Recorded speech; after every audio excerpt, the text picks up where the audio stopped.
Ikaw nang matalino. Sa'yo na lahat. Isaksak mo sa baga mo. Gumanti rin sa pagtulak si Nico.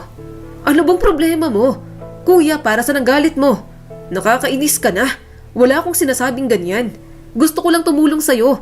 Kahit hindi ko alam kung anong kasalanan ko, ako pa rin ang nagpapakumbaba sa'yo. May ganyang sama ka pala ng loob sa akin.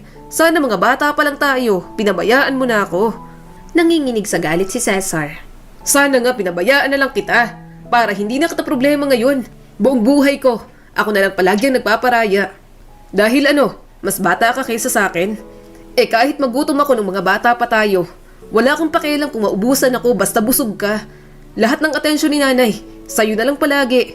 Ni hindi niya tinatanong kung kaya ko ba, kung nagugutom din ba ako, kung sa batang edad na yon, kaya kitang alagaan at bantayan kapag iniiwan niya tayo sa bahay. Nakakapagod na. Sobra-sobra na. Hindi ako malakas pero